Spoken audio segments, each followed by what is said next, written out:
Sesungguhnya mata mengalirkan air mata dan hati bersedih.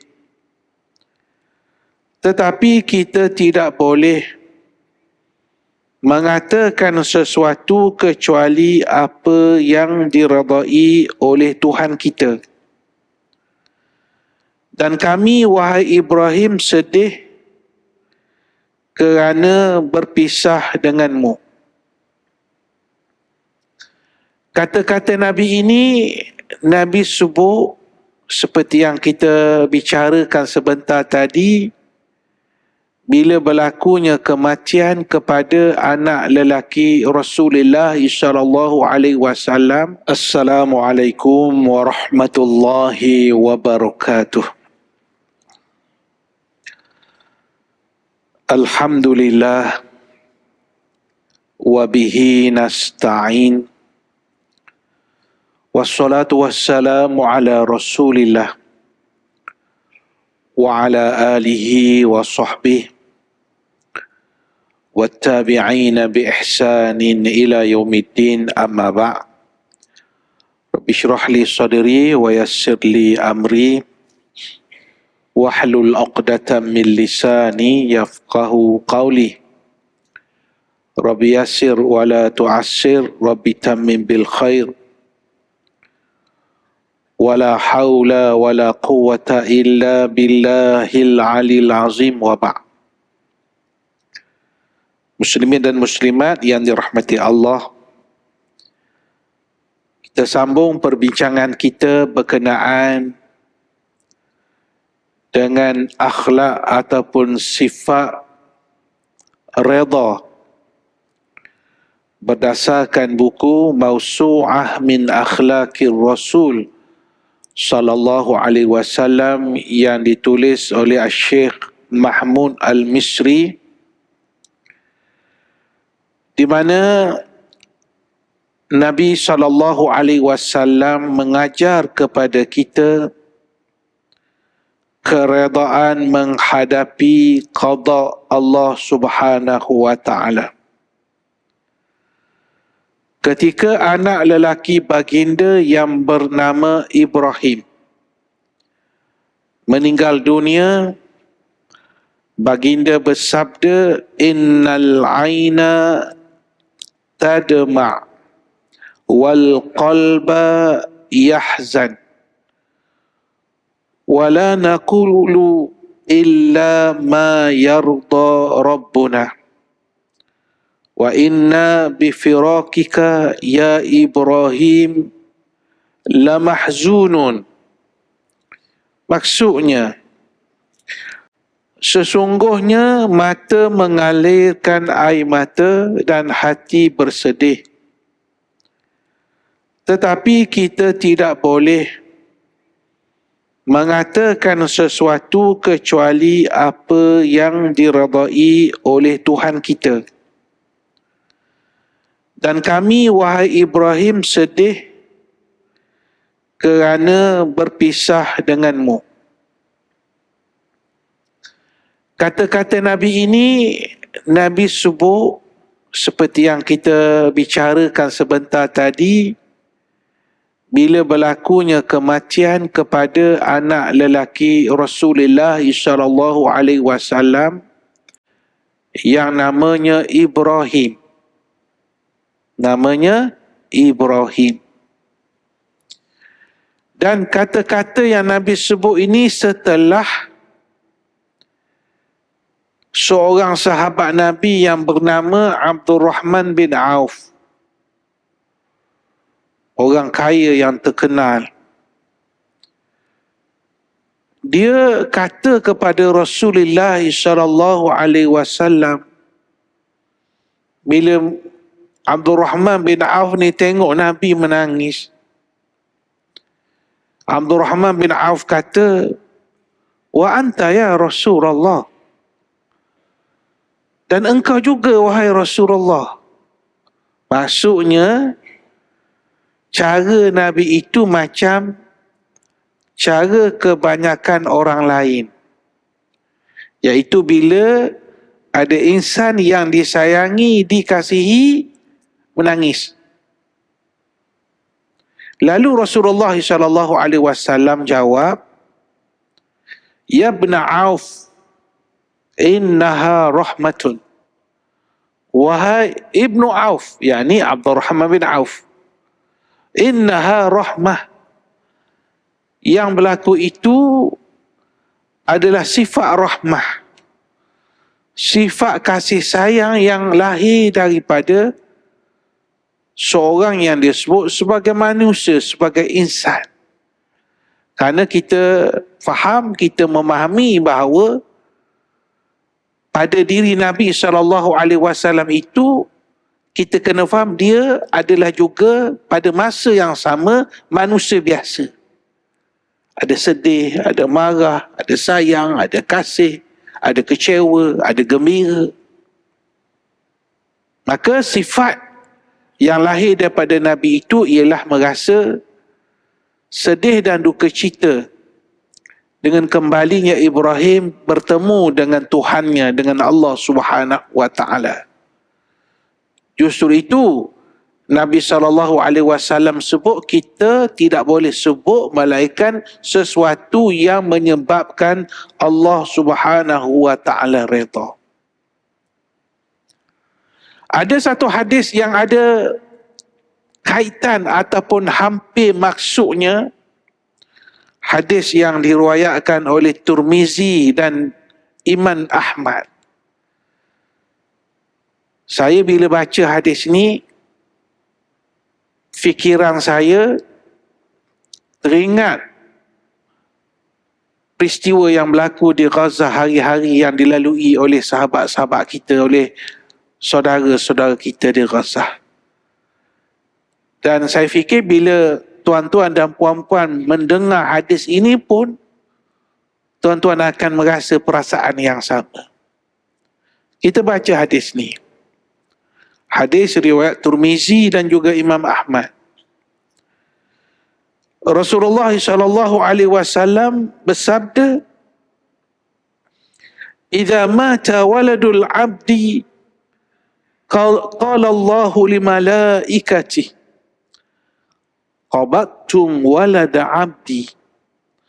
Qalu na'am. Qal qabattum thamarata fuadi. Qalu na'am. Fama qala satarja' istarja' wa hamidak. Qal ibnu lahu baitan fil jannah wasammuhu baital hamdi. Maksudnya Nabi SAW bersabda, apabila anak seorang hamba meninggal dunia. Maksudnya bila anak seorang hamba Allah meninggal dunia, Allah akan bertanya kepada para malaikatnya. Allah Maha mengetahui. Kalau Allah Ta'ala tanya pun, Allah Maha mengetahui. Tapi Allah Ta'ala tanya kepada malaikatnya. Apa soalan Allah Azza wa Jalla kepada malaikatnya? Qabattum walada abdi. Adakah kalian mencabut nyawa anak hamba-Ku? Mereka menjawab. Qalu, mereka menjawab. Kenapa mereka, tuan-tuan? Sedangkan yang cabut nyawa ialah malakul maut, malaikat Israel. Tapi hadis ni tak sebut qala. Kalau qala tu seorang lah. Kalau qala dua orang. Qalu menunjukkan lebih daripada dua. Ialah kalau kita melihat dalam ayat-ayat Al-Quran, cara cabut nyawa kita ni ada tiga cara yang mencabut nyawa kita. Yang pertama ialah yang mencabutnya ialah Allah Ta'ala. Satu. Yang kedua yang mencabutnya ialah malaikat yang diwakilkan untuk mencabut nyawa, iaitu malaikat Israel. Yang ketiga ialah malaikat Israel dan pasukan dari malaikat-malaikat lain. Bila kita sebut Allah mencabut, mengambil nyawa kita, maksudnya yang benar-benar mencabut dengan keizinan itu, perintah itu datang dari Allah Ta'ala. Yang disebut sebagai malaikat yang cabut nyawa kita, itu ialah malaikat yang bertugas cabut nyawa. Pengkhususan dia ialah mencabut nyawa. Kita sebut malakul maut ataupun Israel. Dan Israel dia tak datang keseorangan. Dia datang dengan pasukannya malaikat-malaikat yang lain. Kalau kita nak buat contoh mudah, ini contoh. Takkan sama dengan hakikat sebenar. Contoh nak mudah kita faham. Macam kita kata seorang doktor, katalah pakar jantung tu namanya Dr. Razak. Kita sebut Dr. Razak membedah pesakitnya, operate jantung pesakitnya. Takkan Dr. Razak seorang.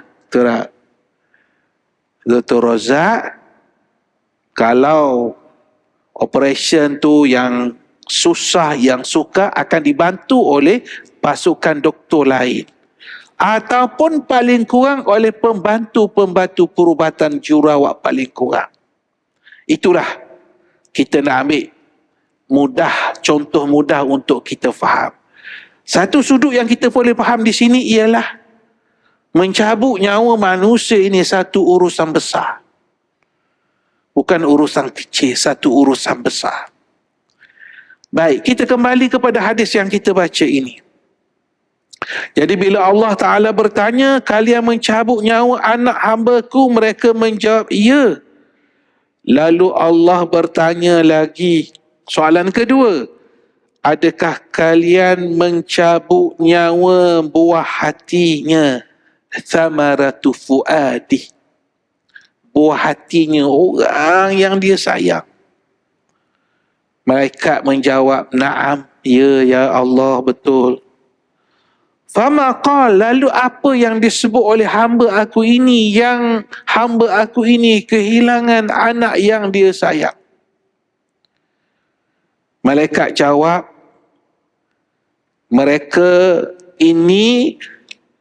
malaikat jawab, orang ini dia istarja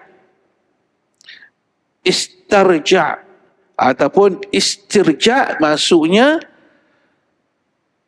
perkataan inna lillah wa inna ilaihi raji'un.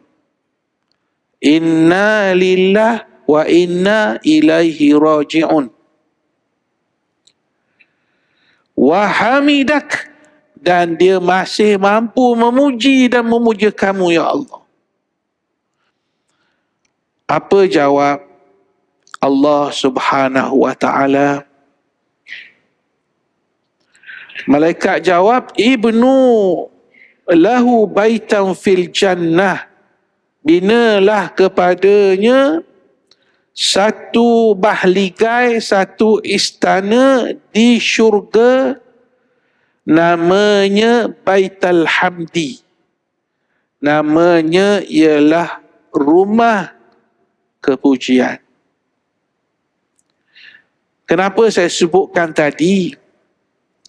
Bila kita baca hadis ini, kita teringat kepada saudara-saudara kita di Gaza ataupun di Palestin. Ialah kerana saudara-saudara kita hari-hari, mungkin setiap jam, mereka kehilangan ibu. Mereka kehilangan ayah. Mereka kehilangan anak. Mereka kehilangan cucu. Hari-hari, pagi, petang, siang, malam, angka yang dibunuh setakat ini 30,000 lebih dalam tempoh hampir 90 hari.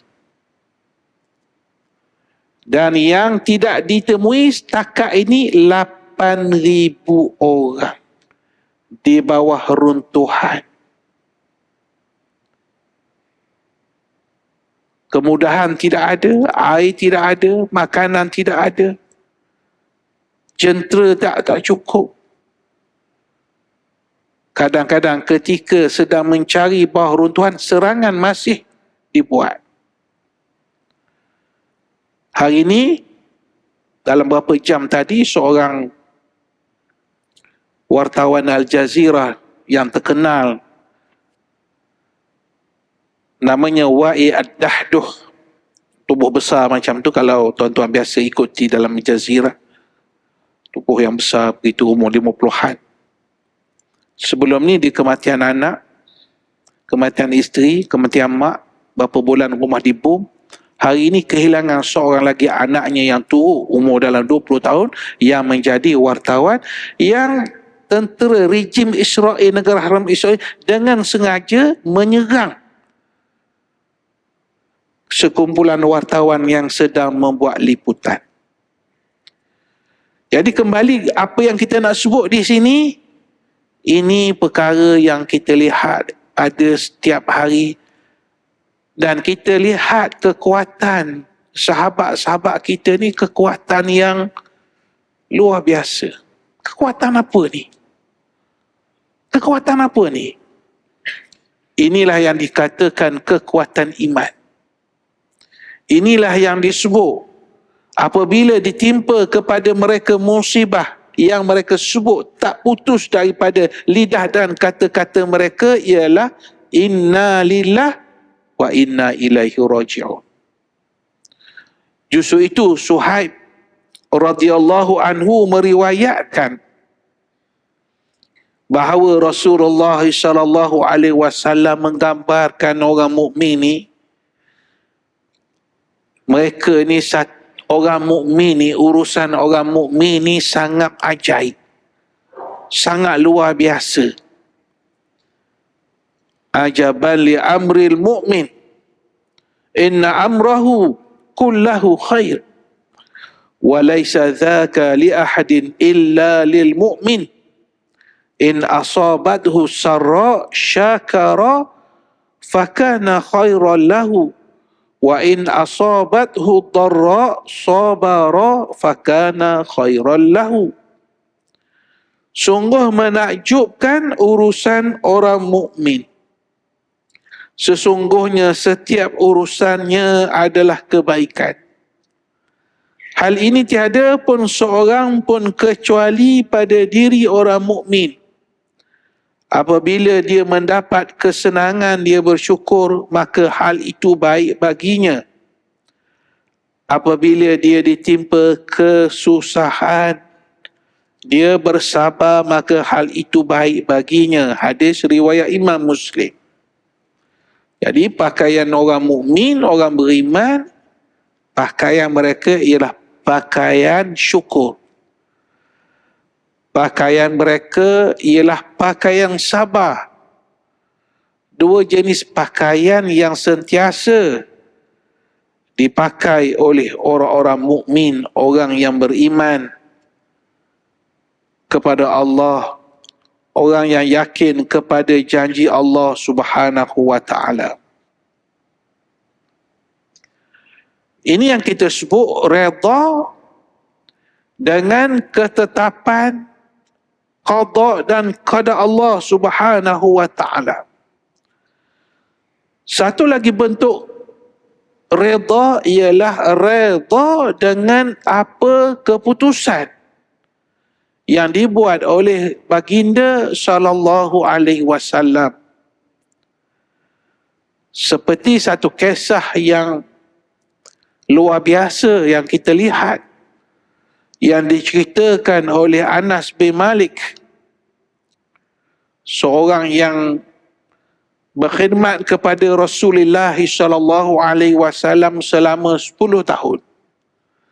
Dan dalam tempoh 10 tahun khidmat sepenuh masa dengan Nabi ini, Anas bin Malik menyatakan tidak pernah ada kata-kata yang mengguris hati aku yang diungkapkan oleh Rasulullah sallallahu alaihi wasallam.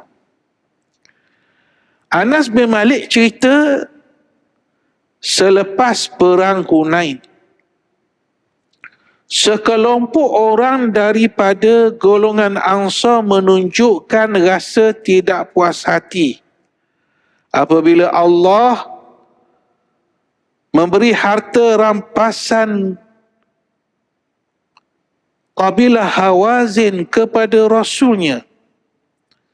Ketika itu Rasulullah sallallahu alaihi wasallam memberi 100 ekor unta kepada pemimpin-pemimpin Quraisy. Jadi sebahagian orang Ansar ni yang menyertai peperangan ini sebut, mereka kata, mudah-mudahan Allah mengampuni Rasulullah sallallahu alaihi wasallam. Baginda memberi orang Quraisy dan membiarkan kita sampai 100 ekor. Kita nehi, kosong. Dan membiarkan kita. Padahal pedang-pedang kita berlumuran dengan darah mereka. Kata-kata ni lahir daripada rasa tidak puas hati. Jadi cerita orang tak puas hati ni tuan bukan cerita baru lah. Akan ada orang tidak puas hati. Tak puas hati tu akan ada. Maksudnya itu biasa. Kemudian kata-kata itu disampaikan kepada Rasulullah sallallahu alaihi wasallam. Maksudnya dia cakap bukan depan Rasulullah. Dia cakap depan orang lain. Tapi perkataan itu sampai kepada Nabi sallallahu alaihi wasallam. Mendengar hal itu, baginda mengutus seorang untuk memanggil golongan Ansar agar baginda dapat bertemu mereka di kubah yang dibuat daripada kulit, di kemah yang dibuat daripada kulit. Ketika mereka berkumpul, Rasulullah sallallahu alaihi wasallam bersabda, apakah perkataan yang aku dengar daripada kalian, daripada orang Ansar ni? Apa yang orang Ansar ni sebut? Para fuqaha Ansar ni orang-orang bijak pandai, orang yang ada ilmu, menjelaskan kepada baginda, para pemikir kami tidak berkata apa-apa ya Rasulullah. Maksudnya orang yang lebih berusia, yang lebih matang ni, dia tak kata apa-apa, dia tak komplain apa-apa. Cuma memang ada sekelompok orang muda memang berkata seperti yang Nabi dengar tadilah. Mudah-mudahan Allah mengampuni Rasulullah, baginda memberi orang Quraisy membiarkan kita, padahal pedang-pedang kita berlumuran dengan darah. Mendengar itu Rasulullah sallallahu alaihi wasallam bersabda, Nabi beri penjelasan. Kenapa jadi macam tu? Kata Rasulullah, sesungguhnya aku memberi harta itu kepada orang yang baru memeluk Islam. Nak jinakkan hati mereka, aku hendak melembutkan hati mereka. Apakah kalian tidak redha? Perkataan yang kita fokus ni redha tadi. Apakah kalian tidak redha jika orang itu pergi membawa sejumlah harta dan kalian kembali ke rumah kalian bersama Rasulullah sallallahu alaihi wasallam? Kamu tak redha ke? Orang ni dapat habuan, dia balik rumah dia di Mekah. Adapun kamu, adakah kamu tidak redha bahawa kamu pulang nanti ke Madinah bersama dengan Rasulullah sallallahu alaihi wasallam? demi Allah, apa yang kalian bawa pulang itu lebih baik daripada apa yang mereka bawa pulang. Mereka bawa pulang unta. Sedangkan sahabat-sahabat daripada kalangan Ansar ini, mereka akan pulang bersama Rasulullah SAW ke Madinatul Munawwarah. Mereka berkata, orang muda Ansar berkata, benar ya Rasulullah, sekarang kami sudah redha. Kami sudah redha dengan apa yang diputuskan oleh Nabi SAW. Lalu Rasulullah SAW bersabda, فَإِنَّكُمْ سَتَجِدُونَ أَثَرَةً شَدِيدَةً فَاصْبِرُوا حَتَّى تَلْقَوْا اللَّهَ وَرَسُولَهُ فَإِنِّي عَلَى الْحَوْضِ قَالُوا سَنَصْبِرُ. Baginda berkata, kalian akan mendapatkan hasil keutamaan yang sangat besar. Bersabarlah kalian hingga kalian menemui Allah dan Rasul-Nya. Kerana sesungguhnya aku berada di telaga ataupun Al-Haud tadi, telaga Haud. Lalu mereka menyebut kami bersabar. Dalam riwayat yang lain, bukan dalam hadis ni, riwayat yang hampir sama, perawi menyebut bahawa orang-orang yang mulia tadi duk tanya Nabi, suruh mudah-mudahan Allah ampuni Rasulullah, macam mana beri kepada orang Quraisy, tinggalkan kosong pada kami. Orang-orang ini bila Nabi kata begitu, tidakkah kamu redha kamu pulang bersama Rasul kamu ke Madinah? Kata perawi hadis, menangisnya mereka ni sampai basah janggut-janggut mereka. Maksudnya, kata-kata Nabi ini kata-kata yang cukup memberi kesan yang besar kepada mereka. Justru itu yang paling utama kepada kita ialah ridha Allah, keredaan Allah Subhanahu wa taala. Manusia ini bila kita berhadapan dengan makhluk, ada makhluk suka, ada tak suka, ada redha, ada tak redha kepada kita. Tapi sesungguhnya keredaan yang paling utama ialah bila Allah Subhanahu wa taala redha kepada kita.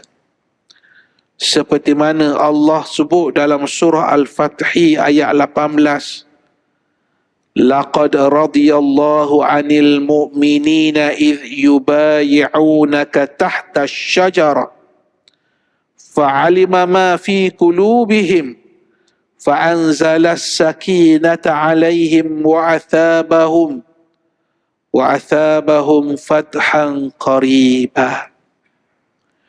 Sesungguhnya Allah meredai orang-orang yang beriman. Allah redha kepada kita yang betul-betul beriman kepada Allah. Ketika mereka berjanji setia kepadamu, maka ternyata sedia diketahuinya apa yang ada di dalam hati mereka, lalu dia menurunkan ketenangan kepada mereka dan membalas mereka dengan kemenangan yang dekat masa datangnya.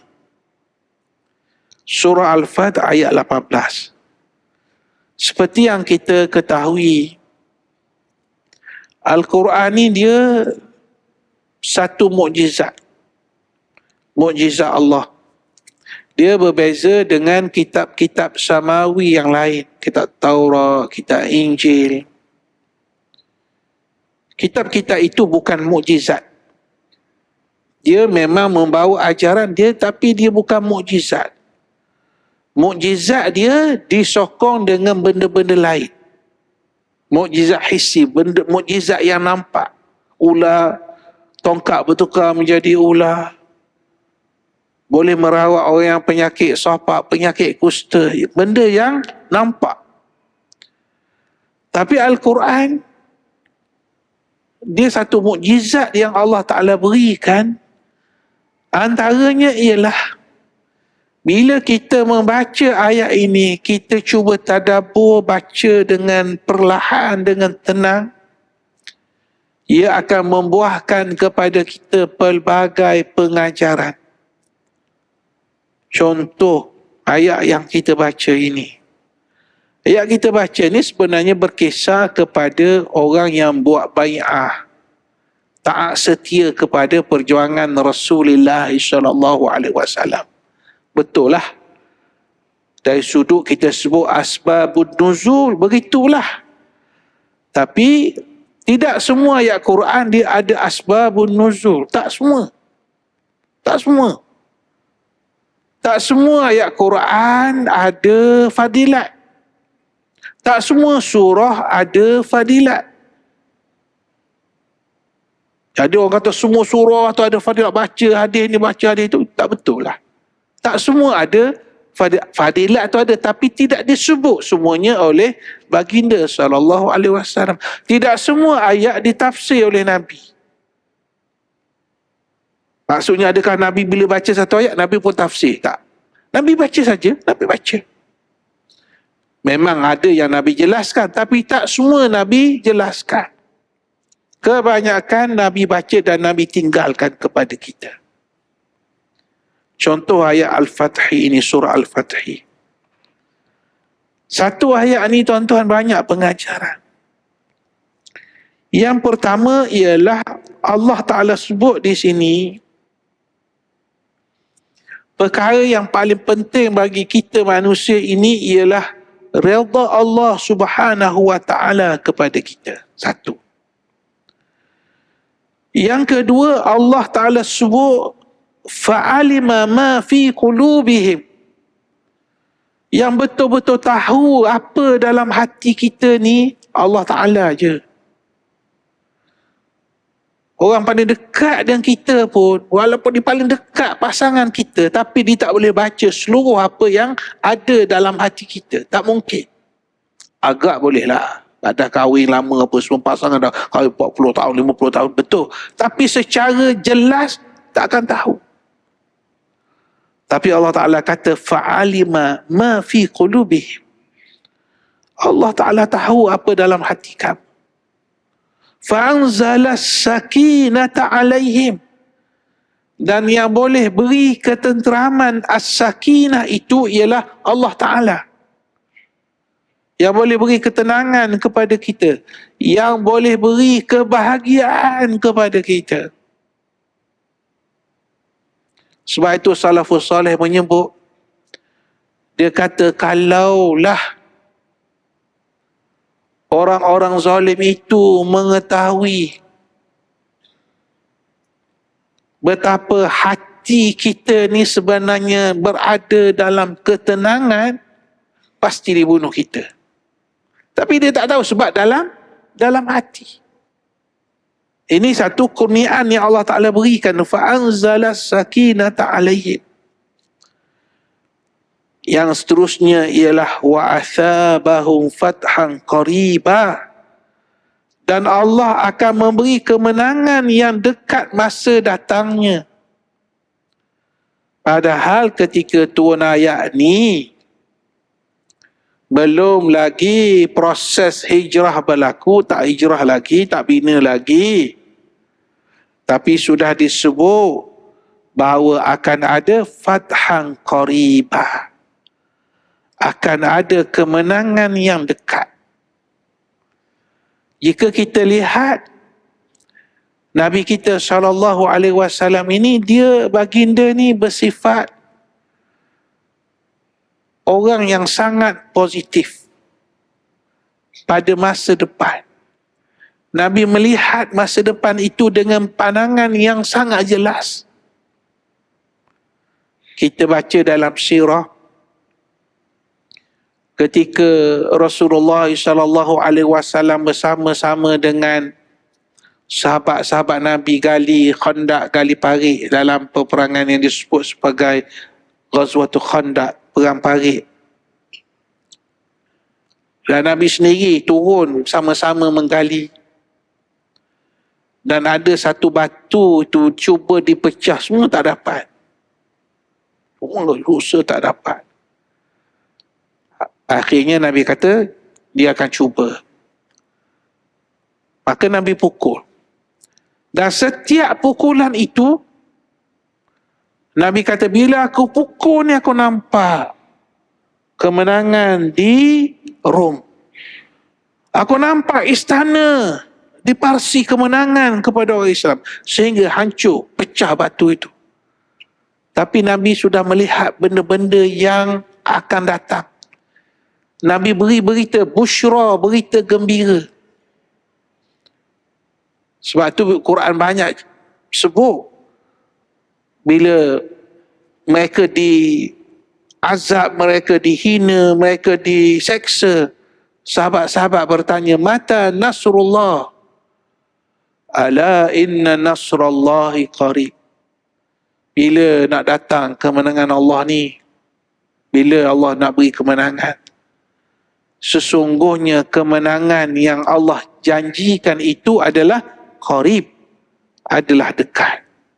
Ini cara Rasulullah SAW memandang masa depan itu dengan pandangan yang sangat positif. Jadi, memperolehi redha Allah adalah cita-cita tertinggi yang ingin dicapai oleh orang mukmin. Keredaan Allah lebih agung daripada syurga yang di dalamnya terdapat kenikmatan yang belum dilihat oleh mata, didengar oleh telinga dan terlintas di hati manusia. Cuma yang disebut tentang syurga ni nak gambaran-gambaran yang sesuai dengan kefahaman kita sebagai manusia di dunia ni. Tapi nikmat sebenar sesuatu yang tidak mampu kita fikirkan pada waktu ini. Abu Sa'id Al-Khudri meriwayatkan bahawa Rasulullah SAW bersabda, Inna Allah Azza wa Jalla yaqulu li ahli al-jannah ya ahlal jannah fayaqulun labbaika rabbana wa sa'daik wal khairu fi yadaik fayaqul hal raditum fayaqulun wa ma lana la narda ya rabbana wa qad a'taytana ma lam tu'ti ahadan min khalqik fayaqul ala a'tikum afdala min dhalik fayaqulun wa ayyu syai'in afdalu min dhalik fayaqulu uhillu alaikum ridwani fala asqatu alaikum ba'dahu abada. Rawahul Bukhari wa Muslim. Sesungguhnya pada hari kiamat Allah akan menyeru penduduk syurga. Wahai penduduk syurga. Mereka menjawab panggilan itu. Kami sambut panggilanmu dan kami taat kepadamu dengan senang hati serta semua kebaikan ada di tanganmu, wahai Tuhan kami. Allah bertanya. Allah Azza wa Jalla bertanya, adakah kalian redha? Duduk dalam syurga, adakah kalian redha? Mereka menjawab, wahai Tuhan kami, bagaimana kami tidak redha sedangkan Engkau telah memberi kami sesuatu yang tidak Engkau beri kepada siapa pun daripada makhluk-Mu. Allah bertanya lagi, maukah kalian jika aku beri kalian sesuatu yang lebih utama daripada nikmat yang telah kau dapatkan itu? Mereka menjawab, adakah sesuatu lebih utama daripada kenikmatan ini? Ini itu syurga. Allah Azza wa Jalla berfirman, aku kurniakan keredaanku ke atas kalian semua. Dan aku tidak akan murka kepada kalian selama-lamanya. Ini adalah gambaran yang jelas bahawa redha Allah yang kita sebut di awal tadi adalah sesuatu yang sangat berharga. Kita lihat beberapa kata-kata mutiara. Ar-Rabi' bin Anas radhiyallahu anhu berkata, tanda kecintaan kepada Allah adalah banyak berzikir kepadanya. Kerana kita tidak dapat dikatakan mencintai sesuatu kecuali jika kita sering menyebutnya. Tanda tulusnya agama adalah ikhlas kerana Allah. Ikhlas kerana Allah. Ikhlas kerana Allah. Ikhlas ni satu benda yang susah nak dijelaskan. Sebab dia adalah persoalan hati. Persoalan hati. Baik ketika sendirian maupun di tengah ramai.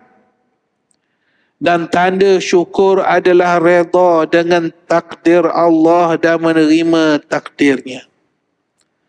Redha dengan takdir Allah dan menerima takdirnya. Dan di antara wasiat Luqman terhadap anaknya. Luqman yang disebut oleh Al-Quran. Wa idh qala Luqmanu libnih. Ketika Luqman berkata kepada anaknya. Kebanyakan ahli tafsir kata Luqman ini bukan Nabi, bukan Rasul. Luqman ini seorang yang soleh, seorang yang bijaksana. Sebagai ahli tafsir kata kerjanya adalah tukang kayu. Tapi kata-kata Luqman sangat luar biasa. Nasihat Luqman sangat luar biasa. Antaranya wasiat beliau kepada anaknya. Aku akan berwasiat kepadamu dengan beberapa perkara yang dapat mendekatkan dirimu kepada Allah. Dan menjauhkan dirimu daripada kemurkaannya. Hendaklah kamu menyembah Allah dan tidak menyekutukannya dengan sesuatu apapun. Itu asaslah. Mengabdikan diri kepada Allah. Dan hendaklah kamu redha kepada takdirnya. Baik yang kamu sukai maupun yang kamu tidak sukai. Menjadi suatu kebiasaan kepada kita manusia biasa ni. Orang awam macam kita semua ni. Kita kalau benda baik, itu suka. Takdir itu kita suka. Tapi kalau benda yang tidak menggembirakan kita, kita terima dengan rasa yang tidak suka hati. Ataupun bahasa kasarnya kadang-kadang dengan rasa benci. Sedangkan benda yang paling mahal yang disebut oleh Luqman di sini ialah kita redha kepada takdir Allah sama ada ianya baik, kita nampak baik, ataupun sebaliknya. Justru para ulama kita menyebut ada 3 syarat menunjukkan bahawa seseorang itu redha kepada Allah Subhanahu wa taala. Ada 3 perkara. InsyaAllah kalau ada perkara ni, kita termasuk daripada orang yang ada sifat redha ini. Agar redha pada Allah menjadi sah, sikap itu harus memenuhi 3 syarat berikut. Yang pertama,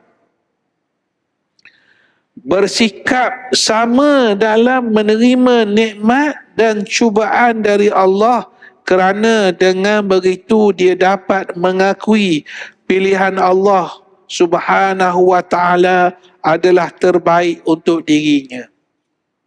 Itu nombor satu. Nombor dua, membuang dendam dan permusuhan terhadap sesama manusia. Kita ulang sekali lagi.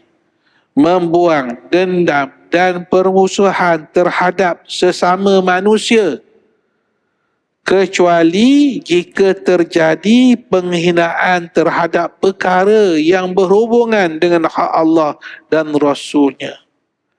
Oleh itu semestinya seorang hamba yang redha tidak memusuhi dan mencela seseorang pun, kecuali jika orang tersebut jelas telah melakukan sesuatu yang menghina hak Allah dan Rasulnya. Hal inilah yang dilakukan oleh Rasulullah sallallahu alaihi wasallam. Baginda tidak pernah memusuhi seseorang dan tidak pula mencelanya, kecuali jika orang tersebut menghina Allah Subhanahu wa ta'ala. Rasulullah sallallahu alaihi wasallam tidak pernah marah untuk kepentingan dirinya sendiri, tetapi baginda membalas demi membela kehormatan Allah Subhanahu wa ta'ala. Itu yang kedua. Yang ketiga, berhenti daripada meminta-minta. Beza tuan-tuan, meminta dengan meminta-minta tu beza kan. Orang yang sentiasa kerja dia meminta-minta kepada makhluk. Berkenaan dengan hal ini Allah Subhanahu wa ta'ala berfirman. Jadi insya-Allah kita baca ayat ni, kemudian kita beri laluan azan, dan selepas azan 2-3 minit kita akan buat sedikit penjelasan yang terakhir. Kita baca ayat ni dulu. Yahsabuhumul jahilu aghniya'a minat ta'affuf ta'rifuhum bisimahum la yas'aluna an-nasa ilhafa. Orang jahil sangka mereka itu kaya kerana mereka menahan diri daripada meminta-minta. Engkau kenal mereka dengan sifat tidak meminta-minta kepada orang ramai dengan mendesak-desak. Surah Al-Baqarah ayat 273. Jadi insya-Allah kita beri laluan azan dan kita sambung 2-3 minit selepas ini insya-Allah. Redha kepada Allah inilah tanda keredaan seorang hamba pada apa yang Allah Subhanahu wa ta'ala perbuat terhadapnya dan apa yang diberikan kepadanya. Oleh itu, ia hanya berkaitan dengan pahala dan ganjaran seperti firman Allah, Ya ayyatuhan nafsul mutmainnah irji'i ila rabbiki radiyatan mardiyah. Wahai orang yang mempunyai jiwa yang tenang, tetap dengan kepercayaan dan bawaan baiknya, kembalilah kepada Tuhanmu dengan keadaan engkau berpuas hati dengan segala nikmat yang diberikan, lagi diredai di sisi Tuhanmu. Dan juga Allah Ta'ala sebut dalam surah Al-Bayyinah, khalidina fiha abada radiyallahu anhum wa radu'an dzalika liman khasya rabbah. Kekalah mereka, orang beriman ini, di dalamnya, yakni dalam Al-Jannah, dalam syurga, selama-lamanya, abada, selama-lamanya. Allah redha akan mereka, dan mereka pula redha akan nikmat pemberiannya. Balasan yang demikian itu untuk orang yang takut kepada perintah Tuhannya Mudah-mudahan Allah Subhanahu wa taala memberi kepada kita kefahaman yang baik berkenaan dengan redha ini.